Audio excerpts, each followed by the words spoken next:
আসসালামু আলাইকুম। আজকে পিএইচডি প্রোফাইল বিল্ড আপের খুব গুরুত্বপূর্ণ কিছু ইনফরমেশন নিয়ে কথা বলবো।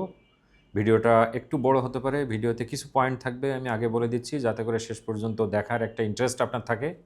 এখানে মেইনলি যে বিষয়টা নিয়ে আমরা কথা বলবো সেটা হলো নির্দিষ্ট বয়স সীমা। পিএইচডি করতে কত বয়স দরকার হয়, এরপরে করা যায় কিনা, এবং আমাদের organization writing expert research organization কীভাবে পিএইচডি প্রোফাইল বিল্ড আপে কাজ করছে এবং আমাদের সাথে কমিউনিকেশনের প্রসেস কি, আপনি কিভাবে আসবেন, প্রোফাইল বিল্ড আপে কেমন সময় লাগবে, সে বিষয়গুলো থাকবে। একই সাথে যে বিষয়টা গুরুত্বপূর্ণ একটা বিষয় থাকবে যে আপনি এই পিএইচডি ট্রেনিং বা পিএইচডি প্রোফাইল বিল্ড আপ কেন গুরুত্বপূর্ণ পিএইচডি করার আগে, সে বিষয়টা নিয়ে আলোচনা করব। চলেন শুরু করা যাক যে আমরা কিভাবে কাজ করি। মূলত আমরা যে পয়েন্টগুলো নিয়ে কাজ করি সেটা হচ্ছে আপনাকে আমরা হাতে কলমে গবেষণা শিখাবো।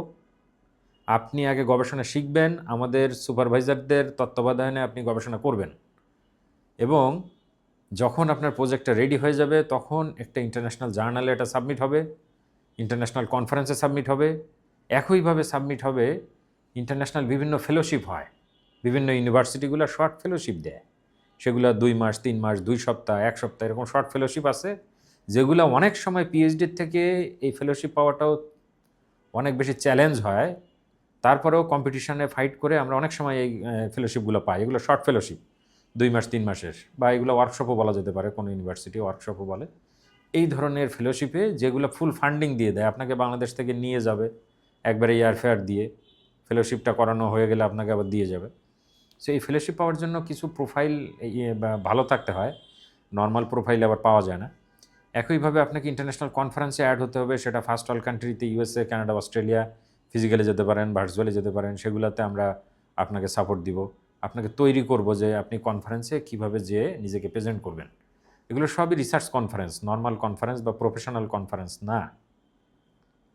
একইভাবে এখানে গুরুত্বপূর্ণ আরেকটা বিষয় ছিল যে বয়স একটা খুব ইম্পর্টেন্ট বিষয়, যে পিএইচডি কিন্তু শুধু বাংলাদেশে যারা তারা বৃদ্ধ বয়সে যে করে আমরা এটা দেখতে পেয়েছি, বা আমাদের সাবকন্টিনেন্টেররা, কিন্তু ইন্টারন্যাশনালি স্টুডেন্টরা কিন্তু ইয়াং বয়সে পিএইচডি করে, অনার্স মাস্টার শেষ রিসেন্টলি পিএইচডি করে ফেলবে সাথে সাথে, কারণ ওদের রিসার্চ অলরেডি অনার্স মাস্টার্সে করে। বাট বাংলাদেশে এটা না থাকায় আমরা দেখতে পেয়েছি ম্যাক্সিমাম আমাদের সাথে যারা কাজ করে তারা কিন্তু সবাই বয়োবৃদ্ধ। বয়োবৃদ্ধ বলতে আমরা বলি 35 থেকে 61, এই বয়সের ক্লায়েন্টের রেশিও আমাদের সাথে ম্যাক্সিমাম মানুষ যারা কাজ করে তারা হলো এই বয়সের। এবং আমরা ম্যাক্সিমাম দেখতে পাই সবাই হচ্ছে ল এনফোর্সমেন্ট প্রফেশনের এবং অ্যাডমিন ক্যাডারের কিছু অফিসার আছে গভর্নমেন্টের। একইভাবে আপনার কিছু ডক্টর আছে যারা চিকিৎসা সেবায় নিয়োজিত। একইভাবে পাবলিক হেলথের কিছু মানুষ আমরা পাই। একইভাবে আমরা যারা হচ্ছে ইউনিভার্সিটির কিছু ফ্যাকাল্টিদেরকে পাই যারা এখনও পিএইচডি করে নাই, তারাও কাজ করে, বা বেসরকারি বিভিন্ন অর্গানাইজেশনের সিনিয়র পর্যায়ে যারা আছেন অ্যাডমিন লেভেলে তারাও পিএইচডি করতে চায়। সো আমাদের সাথে ল এনফোর্সমেন্ট বলতে আমরা যাদেরকে বুঝাই Bangladesh army, Bangladesh police, air force, marine, এনারা কিন্তু অ্যাভেলেবল আমাদের সঙ্গে পিএইচডি প্রোফাইল বিল্ড আপে ট্রেনিংয়ে কাজ করে। একইভাবে লয়াররা আছেন যারা অ্যাডভোকেট বা যারা ব্যারিস্টার, তারাও কাজ করে। সেমভাবে আমরা দেখতে পেয়েছি যে অ্যাডমিন ক্যাডারে যারা ডিসি, এডিসি, তারপরে হচ্ছে এসিল্যান্ড, এরকম গভর্নমেন্ট ক্যাডার অফিসার থেকে শুরু করে সকল প্রফেশনাল মানুষ, ব্যাংকাররা খুব ভালো কাজ করে। তারপরে বিভিন্ন ডেভেলপমেন্ট সেক্টরে যারা জব করে, যেমন হচ্ছে ওয়ার্ল্ড ব্যাংকের যারা জব করেন বাংলাদেশ থেকে, ইউএনডিপিতে যারা জব করে, এরকম এনজিওর অনেকেই বড় পর্যায়ের।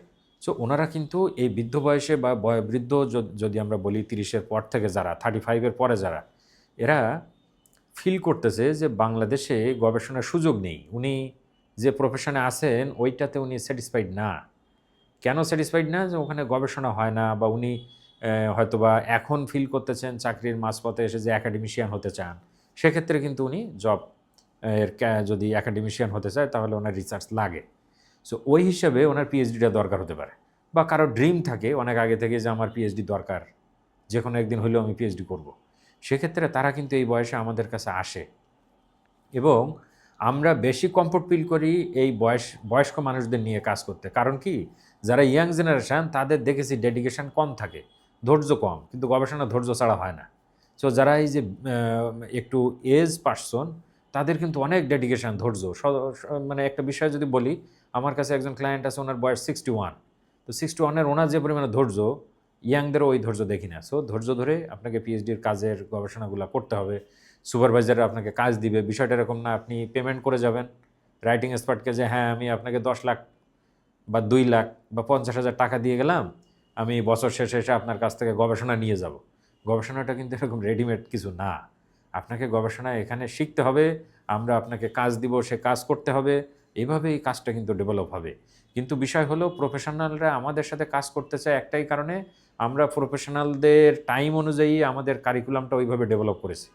যে পিএইচডি ট্রেনিং বা পিএইচডি প্রোফাইল বিল্ড আপের আমাদের যে কারিকুলাম সেটা কিন্তু ওই যারা প্রফেশনাল তাদের জন্য রেডি করা, যাতে করে তারা তাদের family life, personal life, professional life সব টাইম ম্যানেজ করে গবেষণায় একটা নির্দিষ্ট টাইম দিতে পারে, এই বয়সে এসে পড়ার টেবিলে আসতে পারে।